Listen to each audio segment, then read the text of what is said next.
We are on.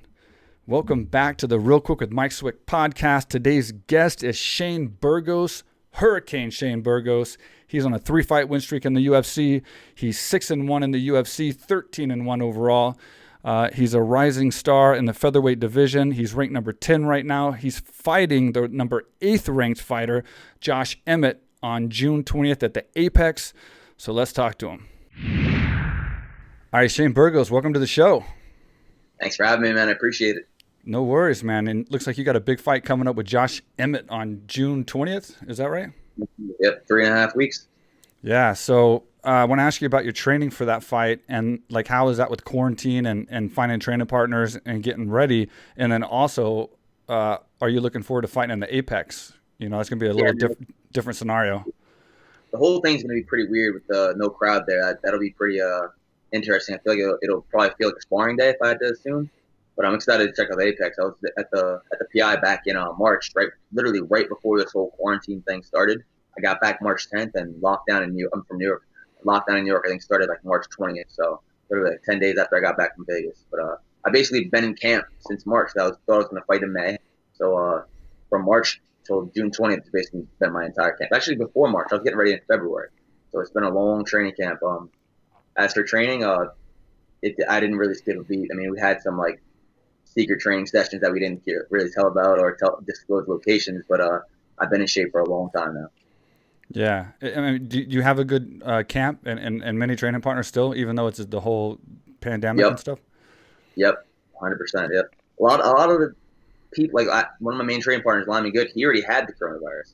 So I've been training with him a lot, and which is the weird thing. Like you would think it was, they say it's so contagious, but I was training with him a lot, and I was in Vegas with him at the PI, and as soon as we got back from Vegas 2 weeks later is when he got the coronavirus. So we think he might have got it at the airport or something like that. But again, I was with him this whole time, and I didn't get anything. Wow. It's interesting, man. Like, you know, this isn't one of my quarantine special podcasts that I've been doing, but it is interesting, man, because the guys I've been talking to, it's just like, it's so strange. I mean, we could go on forever about it, and that's not what's important. You're what's important on this episode, but it is strange, man. There's a lot of like questions about it, and I think it's, in my opinion, my conclusion so far is it's just a really bad flu, and we should just get on with our lives, protect the people that are vulnerable, and then those of us who are strong, we go out there, we take our chances, we live our lives, and we don't, let this economic disaster destroy everything. That's exactly. I feel like you stole the words right out of my mouth. It's almost exactly how I feel. Yeah. So I'm living life still. I'm not really letting it stop me too much. I'm wearing my mask when I need to, but aside from that, I'm crazy. You're breaking up, buddy. You there still? Yeah, you're breaking up. Was your Wi-Fi good? My Wi-Fi's good. I'm right on top of the Wi-Fi. Okay. So go ahead one more time. You were saying you're wearing your mask and then... Living my life the same way I have been for the last 28, 29 years. And you're in New York, right? Yeah, I'm in New York, so it's like basically the hotbed for it. Yeah, and so I mean, obviously you're 13-1. You got a great start to your career. 7 fights in the UFC, 3-fight win streak. You got some big wins, obviously, and a big loss. I mean, like your loss in the UFC was to a very credible fighter who just fought Jeremy Stephens and won, and you were doing real good again in that fight until you got caught there. Actually, I want to talk about the fight for just 1 second. I don't want to harp on your losses or anything, but when you were in that Kattar fight, when you got dropped in that fight and then he came in and landed those big punches, it seemed like you were taking him like a champ and you were getting back to your feet at the time of stoppage. I mean, I think it's possibly. I mean, I could argue that it could have been a bad stoppage. Where were you at that time? I mean, was it legit, or do you think you could have possibly recovered enough to fight more? I think I could have, but at that point, who knows what would have happened. I have a daughter to fight for, so I mean, I feel like everything happened for a reason. It's still, it really does thing. I do not like to lose, but Dan's a good ref. Dan Mergliotta, he gave me a decent amount of time. Like I only really watched that fight back one time because it hurt me so much. But watched it back once and I was like, you know what? In the moment, I thought it was a bad stoppage. Watching it back, I was like, all right, definitely wasn't. I wouldn't say it was a bad stoppage. I mean, I can see a lot of people have said the same thing you're saying, but I'm cool with it. Everything happened for a reason, and I'm not going to harp on it too much. That's very mature of you saying that, man, and like looking at it that way because your health is number one. And Yeah, just I mean, obviously you haven't watched it, but it was a good fight, and you fought hard. You have a win over Cub Swanson. I mean, I'm a huge fan of Cub Swanson. Cub Swanson as well. He was my last podcast guest. So he's a great fighter, and to have a big win over that, I think you're ranked number 10 right now as far as the UFC rankings go.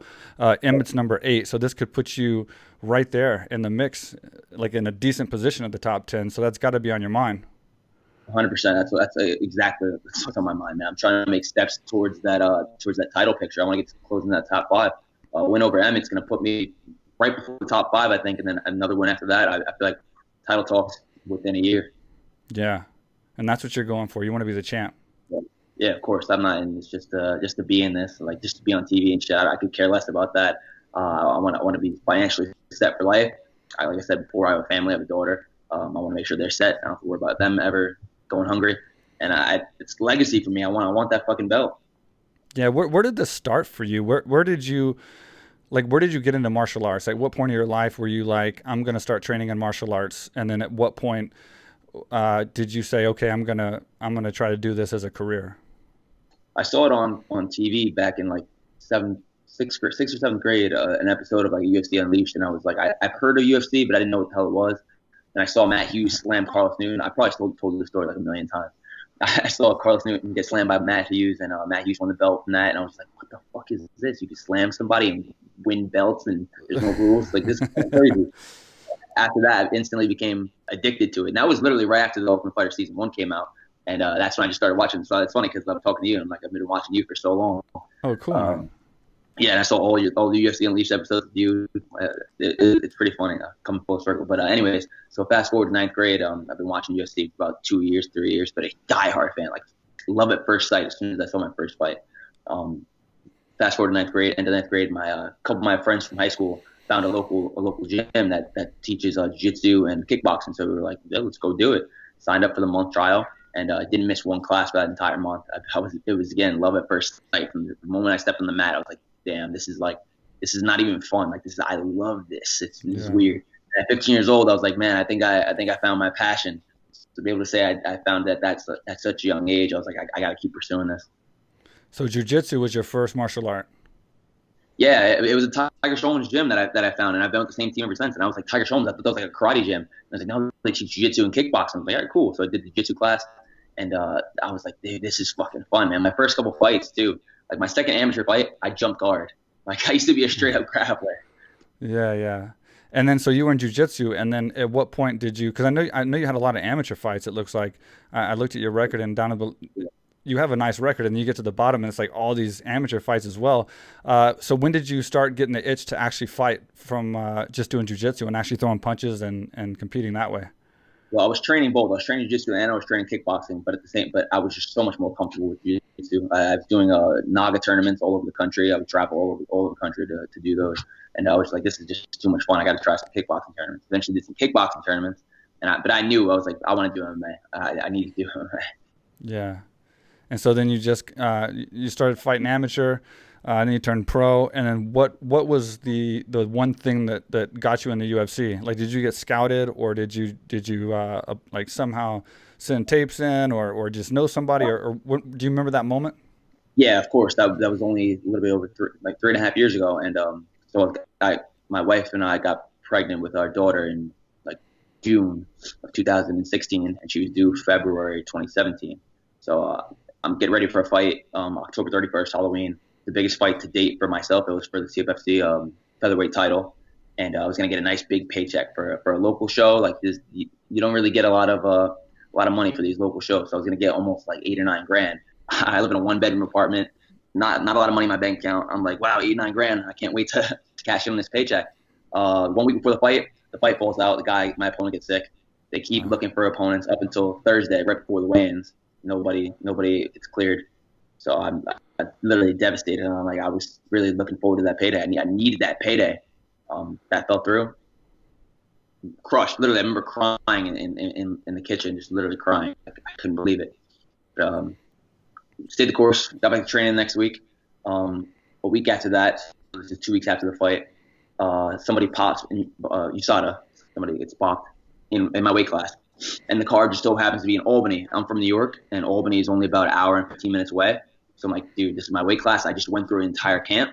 All my friends get online on Twitter and like that, start doing interviews and stuff like that, just start blowing it up. And I get the call in 2.5 weeks notice. Oh, nice, man. And you were ready.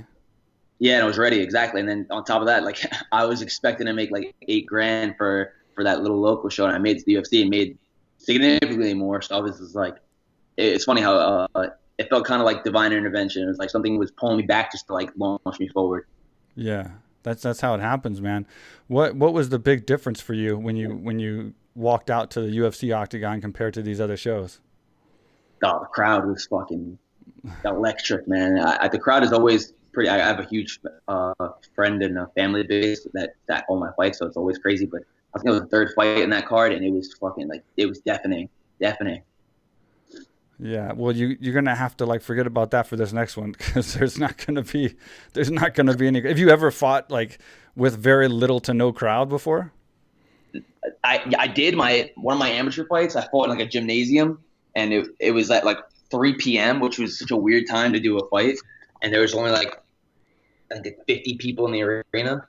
So I was like, this is kind of weird, but I think this was gonna be a little bit weirder. Yeah, I did it in Ultimate Fighter, and just to make you feel better, it's weird, but it doesn't take anything away, man. Especially since you've been in the big show and like you've already had that experience, like it was even better than me, never having those big fights. So you'll get right into it really fast, man. It's just like any other fight. You get in there, you just don't have the crowd, which is, you usually don't pay attention to the crowd anyway, I'm sure. Yeah, I never really did anyway. So no, yeah, I feel like as soon as the referee says go, that all that other shit completely goes out of mind. You got a guy in front of you trying to take you out. You're trying to take him out. So the crowd, I don't think it'll be a factor at all. Yeah, the cool thing about fighting with no crowds is you can hear your opponent's corner really well. So I've heard it comes into handy. So if I was to give you any advice, I would say use some code words, or like use some kind of like secret ways to talk, because like it is cool listening to you. It's cool and kind of weird hearing a full-grown man telling another man to pound you out and like kick you in the face and like choke you. It's kind of a weird situation because you hear it so clear. The funny thing is you're on Fight Night 174 now. To give you an idea how old I am, I was on Fight Night 1. Like, wow. How crazy. Yeah, Fight Night 1 was August 6, 2005. I fought Gideon Ray in Vegas, and that was Fight Night 1, and now you're fighting on Fight Night 174. That's crazy, man. So yeah, there we go. That's how old I am. That's how old I am. That's history, man. That's awesome. Yeah. So and do you know much about the Apex? Like, you said you were at the PI, or? Yeah, it was the PI, and the Apex is literally across the street from the PI, and we made plans to go, but we just had so much other shit to do. We never actually got to go. So I know it's basically like another PI without like all the PT stuff. They have a full gym, they have a full cage, they have the whole octagon set up for the contender series. But, basically like not a smaller PI, but another PI. Yeah, it's crazy. And then what do you think about not only the Apex, but what about this Fight Island coming up? You're going to be interested in fighting on this Fight Island if this happens? I mean, I definitely want to be a fan first and see how the first one goes, but definitely would love to fucking at least check it out. It sounds fucking awesome, honestly. I just want to know where it is. That's my like biggest thing. I just want to know where it is. Yeah, I think that is the big question.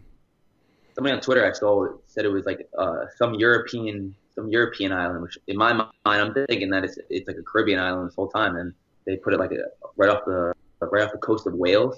And I was like, oh shit, that'd be pretty fucking crazy if it was there, because I did not assume that at all.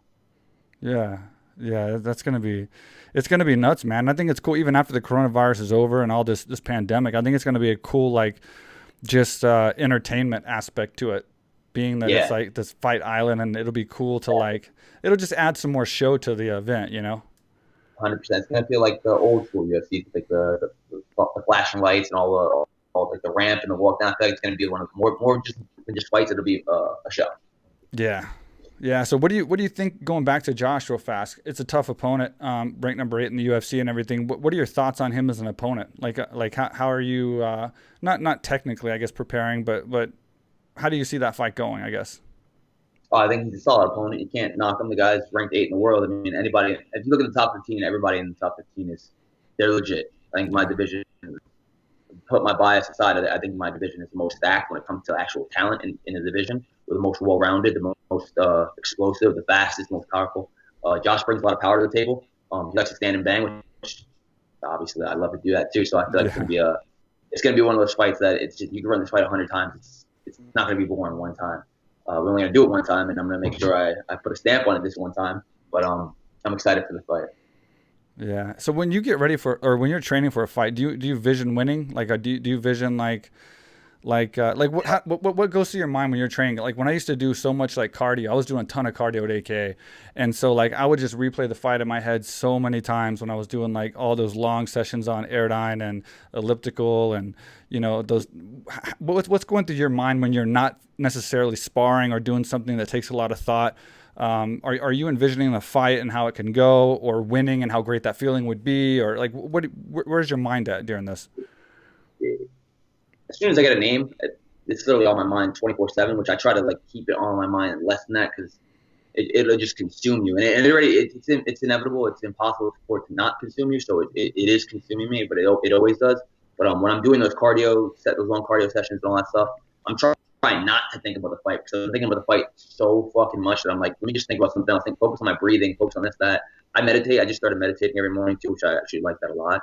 Been doing that, and that's when I've been doing the most visualization. Not just visualizing the fight, but visualizing how I win, me walking out to the octagon, me getting my hand raised, visualizing my breathing in between rounds, and visualizing the combinations I'm going to throw in sparring that day that is going to help me for the actual fight. So that's when I get my best visualization. Cool. And then on fight week, like when you show up for the fight, I guess usually it's probably still on Tuesdays. That's what it was for us. What's your fight week like? Like as far as how do you handle fight week? Are you pretty cool until like the day of the fight? Obviously the nerves kick in for everybody, but are you pretty cool up until the day of the fight, or do you try to get your mind off of it? I remember a part of my career that like for whatever reason during a few of my fights in a row, or at some point during my career, it seemed like they were in a row. The Jackass movies were coming out. It was like almost one at the theater every time I fought for some reason. And I loved going and like getting my mind off of fighting. And then I would try not to think about it until closer to the fight. What is fight week like for you as far as mentally? And obviously you got to get your training done and stuff like that. But do you strategize in your mind about what you're going to do, or do you try to just get away from it, or... Exactly like you said, like I do like take my mind off with doing just a bunch of random shit. You can't really eat, so aside from the fight being on your mind, food is on your mind 24/7. So you kind of you don't want to just sit in the hotel room or sit in the workout room and just be in your thoughts and in your feelings about the fight and about how hungry you are. But I definitely like to do shit like that, like go outside. Anytime I'm in a city, like I'm trying to find a mall and just walk around the mall. Not only am I burning calories walking around the mall, but I'm engaged. I'm not just focused on the fight spinning in my head and thinking about it in my room. I like to not really stay in the hotel room much at all. I'll come back at night, shower, go to sleep, but I don't really like to sit in there and dwell on stuff. So whatever can keep my mind going. Yeah, I'm with you, man. I was the exact same way. Like Dana would always catch me in like the casino at like 1 a.m. or 2 a.m. like playing cards and stuff, because I never went to bed early during fight camp, or my whole life pretty much. So my bedtime was like 2 or 3 a.m. and then I'd wake up at 11, and then at AKA our first training session was at 12. So like that was like our schedule, and so I was always up. Like I love fighting in Vegas because I could get up at like 11 or 10, go downstairs, play cards, relax, get my mind off everything, and it was aside from the smoking that everybody was doing, it was cool. It was awesome, and yeah, I just kept my mind off the fight and just relaxed and tried to stay zen, I guess. This is my first fight outside of the Northeast coast, so I'm excited. I've been to Vegas like 10 times, but I've never fought in Vegas. It's my first fight in Vegas, and on top of that, first fight anywhere besides the Northeast. Wow, it's gonna be cool, man. It's gonna be nice. Yeah. You're gonna enjoy it. I mean, it's not gonna be like the casinos, but you'll get. I heard the casinos are opening June 1st. Oh, really? Yeah, I've been talking to a lot of people over there working with UFC, and they said that everything's opening June 1st. Wow, nice. Hey, I just want to take a second to thank our sponsor, AKA Thailand, the world's premier luxury training resort here in Phuket, Thailand. If you're not familiar with the gym already, because you haven't watched the podcast before, here's a video. What's up, everybody? I am here in Thailand. This is the first time I've ever been here. Been dying to come here for years. the great Mike Swick. He's one of the big reasons he's been trying to pull me down here. What he built down here, AKA Thailand, is incredible. There's people here from all over the world.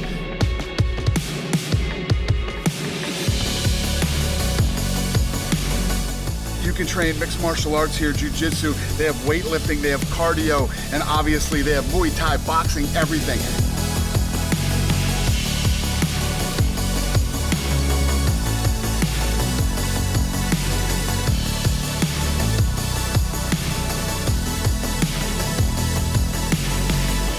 I'm telling you guys, I know everybody wants to go to Thailand because Thailand's so cool, but you can't come to Thailand without coming to AKA Thailand.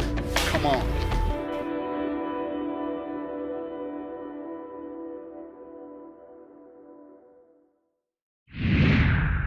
So being on a 3-fight win streak like you are, how's that momentum feel? I mean, how does it feel like having that momentum on your side, fighting such a tough opponent, beating guys like Cub Swanson, you know, along the list of the other two opponents? How is that confidence helping you in that momentum? Huge confidence booster, obviously. I think I'm a pretty confident guy all around, always. But having those wins over Cub Swanson, like the dude is known for his boxing. He boxes with Timothy Bradley and his coach, and to outbox him the way I did, super gives me a lot of confidence. I think I have the best hands in the division, not just hands, but striking overall. I think I mix it up really well. I can switch stances. I can do it all. I feel like. That's nice. That's cool, man. It sounds like you're ready to rock and roll, dude. You got a few weeks left. I can't fucking wait, man. Yeah. You mentioned that you started doing a little bit of Muay Thai with your BJJ. How much Muay Thai is part of your game? Like how much Muay Thai do you actually do? Or I know your hands are good, but I would say definitely more of a boxer than anything else. But I would say not as much Muay Thai. I'd say more American kickboxing. I'd say it's more of my style, or Dutch style kickboxing. I'd say we train a lot of Dutch style kickboxing. But my kicks are a huge part of my game that I didn't really ever show until the Cub Swanson fight. It's probably the most kicks I've ever thrown in any fight. So I feel like I still haven't shown my full array of skills on the feet, let alone everywhere else. Have you thought about ever traveling to Thailand, training Muay Thai? Hell yeah, fuck yeah, man! I follow your gym just because every time I see the what do you call it, the drone, and it pans out, I'm like, look how fucking beautiful that looks, man. Every time, just the fucking views, it looks insane. That's cool, man. Yeah, I can't wait to open. And like you said, the casinos are opening June 1st. We're apparently, according to the government here, we're supposed to open on June 15th. So it sounds crazy that a gym where you actually spar together and fight is going to allow training, but apparently it's going to be safe to open June 15th, which is like, you know, before your fight. Yeah, that's fully open, completely open. That's what they're saying. They're saying that we're able to open June 15th on. So unless that changes, that's what they're sticking to right now. There's no restrictions, like no maximum amount of people or anything like that? I don't know. There might be some. Like the thing is with me is I'm going to make sure everything's safe. So even when they say we can open, I'm going to make sure that, like, you know, there's definitely enough data backing up that it's going to be safe. And we're obviously going to have like the thermometer guns and stuff like that, and making sure that nobody comes in with a fever or looks sick, obviously. But the one thing we are doing is we're putting all brand new bags, all brand new equipment, everything. Like we're cleaning the whole gym up. So it's going to be probably the cleanest gym by far in Thailand. So at least we're going to have that done. Fairtex came on board, sponsored the gym. So it's all brand new Fairtex bags, all brand new Fairtex gear. So it's going to look cool, new rings, everything. So at least we'll have that covered, and then we'll just kind of play it by ear, because I was the first to shut the gym down when this all happened because of safety. The other gym stayed open for like almost a week later. And then I wanted to make sure that we didn't have any problems, and I didn't want to be responsible if somebody caught this thing and it turned out to be crazy, you know, and it was because my gym was open and they were training there. I hope it gets proven that it's more like what we said, like it's just a bad flu and people are, you know, getting it and getting over it and fighting through it with their immune systems, which is what it's designed for. And then we can just get on with our lives and train and fight and keep our businesses and keep moving forward. I can't fucking wait. I'm so over this shit. My daughter is over this. She's 3 years old and she can't stand wearing a mask. So it's like, we're over this. We're ready to get back to regular life and just living normally again. Yeah. What do you do outside of training? Like what kind of stuff do you do for fun? Dude, that's funny that you say that because I don't really have any other hobbies like this. This is like my life. Like I love what I do for fun is working out. Wow. I don't shoot guns. I don't do anything fun besides that. Like the only thing I really like besides fighting is food and tattoos. Those are the only two other things that I like. I don't have any big hobbies. And the tattoo thing kind of sucks because when you get a new tattoo, you can't train for a little bit. So like I've been stagnant on my tattoos. Like after my last fight, I actually got the bottom of my leg done, but and I've been stuck now for the last 4 months, and I haven't gotten anything there. Yeah, I love hearing that, man. I love hearing that, dude, because these guys today, they don't realize, like, so many guys today are fighting and they have all these vices. You know, it's like they fight and they can't wait to fight because, like, they're thinking about after fighting, Yeah, I'm going here and here and here and here and partying and drinking and doing all this stuff all the way to the top. I'm not going to mention names, but it's like, man, when we were coming up, man, to be at the top and to be the best, dude, we were like you, man. We had to like we had to work a lot, obviously too, but we had to work and then we had to train all the time. I mean, there was no movies, there was no like drinking parties, nothing. It was just like training, training, training. And the fact that that's like your choice and that's what you want to do, man, I like seeing that. And that's why you're having so much success, I bet.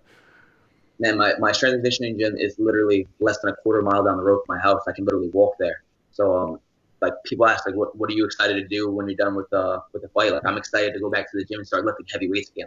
Like that's like my favorite thing to do, to go back and start lifting heavy. And I literally fucking love training, as weird as it sounds. Like not just training MMA and grappling, kickboxing. I love cardio. I love lifting. Like I just love the entire physical aspect of training. Yeah. I'll take it. That's good, man. That's what's going to make you a champion, bro. I'm telling you right now. And you know, it's the toughest time. I've had this talk with a lot of other people. It's the toughest time to make a name for yourself, which you have. So you've already accomplished that. It's the toughest time to make a name for yourself because there's so many fighters. To really stand out is hard because the competition's so tough. But with you, with that mindset, is going to help you so much because there's so many guys that they're getting into it for the fame and the money and the fun and the partying and all that, and then they do that, and that affects their career, man. How many guys did we see come in the UFC that were strong, super talented, they had everything going for them, and then once they kind of started making a name for themselves, they just started like bleeding out, and then they were gone, and it's such a waste of time, man. So you are definitely on the right track. I just want to tell you that. I'm happy to hear that. Appreciate that, man. I feel like a huge part of that too is just having a family. Like I had a family before I made it to the UFC. Like my wife was pregnant right before I got to the UFC. I was married before I got to the UFC, so I felt that was a huge grounding point for me. That really kept me grounded. Like if I was single this whole time, who knows what person I could have or would have. I have no clue. I don't want to know that kind of person. But I'm happy that I had my family set before I made it to the UFC. And what does your wife think, like as far as you being a professional athlete and stuff like that? How is she? I've been with her since she was 19, so she knew what I wanted to do since she was 19, and she's able to be a stay-at-home mom, so it worked out for her too. Wow. And you're 29, so how long have y'all been together? 8 years, yeah, a little bit over 8 years. Oh, yeah. wow. Cool, man. Yep. It's great to have someone supporting you, man, helping you out. Because it's a tough job, man, and nobody understands it. Nobody understands the stress. No one understands the training and the stress that you go through. So, like, when you come home, man, it's like you need all the help you could get. You know, it's like it's tough, man. 100%. Especially after having a kid, I was like, holy shit, this is hard before. Having a kid makes it 15 times harder. Yeah, it does. And then what about your parents? Are they supportive, and do they love watching you? Is it like exciting for them to see you on the big stage now? They haven't missed one fight. They haven't missed like one tournament. They used to come to all my grappling tournaments and all that stuff back in the day. They're huge fans of the sport. Like we have before this quarantine shit started. We would have huge UFC viewing parties for every single pay-per-view. Like every single one, my parents would order at my house. My friends would come over. My girl would come over. We'd have a bunch of family come over. We'd cook a bunch of food. So they've been huge fans since I've been a huge fan. Yeah, that's awesome, man. Parents are the greatest, dude. Like even to this day, my mom lives in Texas, and even to this day, like somebody can like come to my family house. And I'm like old school. Like if you know me, dude, like maybe when you were coming up, but like if you know me, you're like you were watching UFC a long time ago, you know.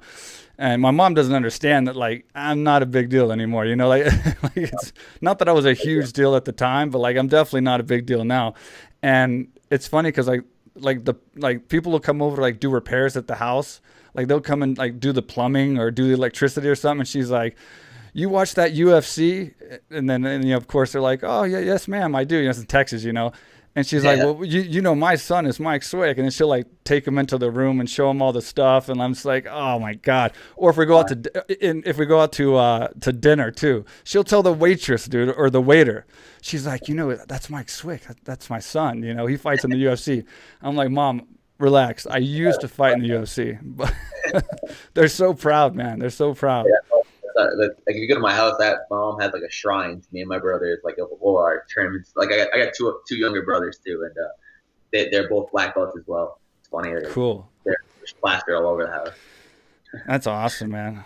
That's awesome. So and then you obviously watched UFC 249. I'm taking it. And what do you think about seeing the fights with the fans? Like, this is just coming out of the fact that you're fighting in the Apex and the experience of actually fighting there. But as a fan, do you think this is going to be, was it just as cool watching it without the fans as it was with the fans? Like for you watching these last 3 events? Yeah, I enjoyed them, and I didn't really, I was thinking about the crowd, but I didn't notice the crowd. I was like, it seems kind of, I wasn't watching alone. Maybe that made a difference. Like if I was watching alone, I'd be able to hear more. But I had like small gathering of like 3 friends just watching around, and I was like, "You guys notice anything?" They're like, "No, it seems pretty normal to me." So they've been fucking great. Aside from the fact that we've been like deprived for fights for a while, I feel like the fights have been great. Yeah.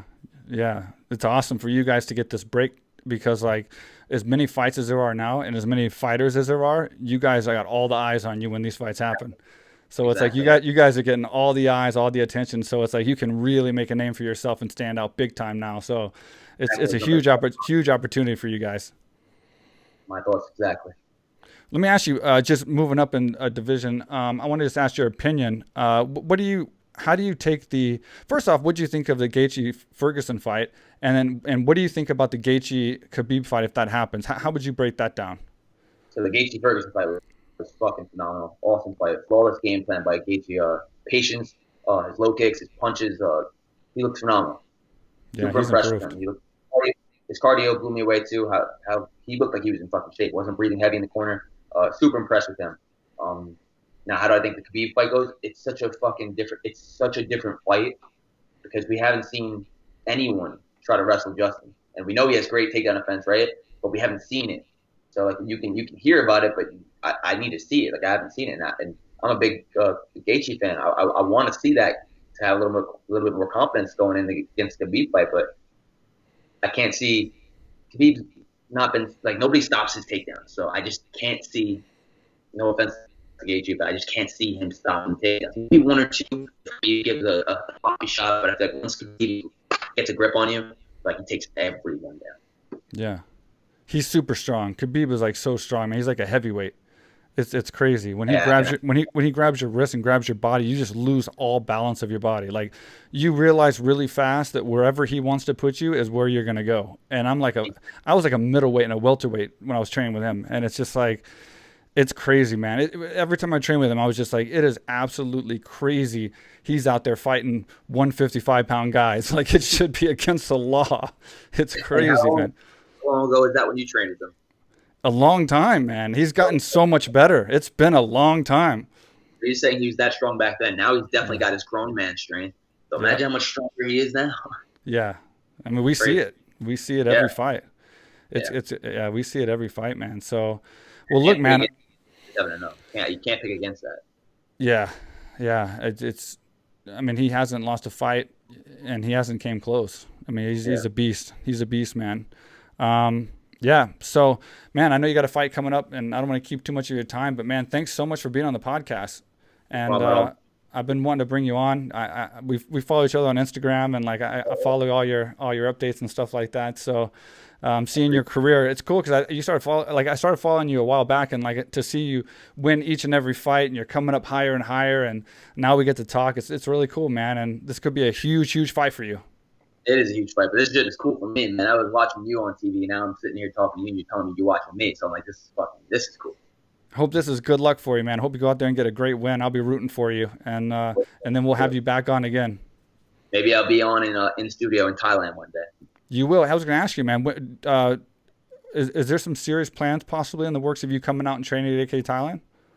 There's nothing in the works because of this whole coronavirus shit, but never say never. Thailand has been on my bucket list since I was 15 years old. So I'm 100% coming to Thailand within the next, I'd say, 2 years max.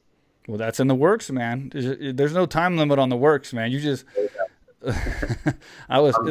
building the gym was in the works for 20 years, but it took 10 years to start, and it's still taking 10 years to building it now. But yeah, man, I just want to get you out here, man, especially since we follow each other's careers and now have you on the podcast, and I think you're going to get a nice win hopefully this June 20th and have you come out here and see Phuket. You've never been to Thailand, right? I don't know if I asked you that, but yeah, so I'll show you Thailand, man. I'll show you how cool this island is, and then you can see the gym without having to look from the drone and the highlight videos, and you'll enjoy it, man. You'll have a great time. Sign me up. I'm down. All right, brother. Sorry, man. You're a little breaking up a little bit, but the audio came out good, man. So we're good. So I appreciate you being on the show, man. Thank you so much. It was great talking to you. No problem, brother. Thank you so much. I'll talk to you after the fight. All right, buddy. Take care. Have a good one, man. Well, there you go, Shane Burgos. We had a little difficulty with the Skype, so sorry about that, guys, on YouTube. I think the audio came in pretty clear. We probably missed a couple words here and there, but the video skipped a little bit. I've never seen that happen before. I have no idea why the video was crystal clear, but it was skipping. But we tried multiple things, and that was the best that we could do, and we did it anyway. The audio is good, so I think we accomplished our goal. It's great having a guy that's young, up and coming, making big waves in the UFC, and somebody who I think is going to be a big star to come on the podcast now and then just keep rising. I think that's what's going to happen here. So we've been following each other on Instagram for a long time, and I've been watching him throughout his career, each and every UFC fight. I love his style. I love how he fights. He's a great guy. As he said, he doesn't have any vices outside of fighting. I love that. You got to be dedicated, and he seems like he's 100% dedicated. He's got a good support staff at home helping him out. He looks ready and pumped for this June 20th fight against Josh Emmett. So I guess we're going to see what happens. If you're watching on YouTube, please leave a comment. Let us know what you think.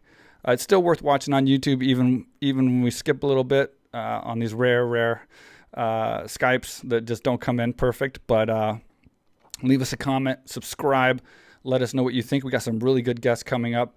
If you're listening on the audio platforms, Stitcher, SoundCloud, iTunes, Spotify, subscribe to us on there as well. Leave us a rating. We're 5-star rated on iTunes. I want to keep that rating, so I appreciate each and every time you guys rate us on there. And if you rate us on iTunes and send us a screenshot, I will post it on our Instagram as well and just show you appreciation for taking the time out to share your feedback, unless it's a 1-star. Actually, if it's a 1-star, I'll probably still put you on my Instagram, and I just probably won't say such nice things. No, I'm just kidding. But anyway, thank you guys for listening and watching. I appreciate it. Again, we got some great guests coming up, so stay tuned, subscribe. I told you we're knocking these out. We're going to keep them going, and I'll see you next time.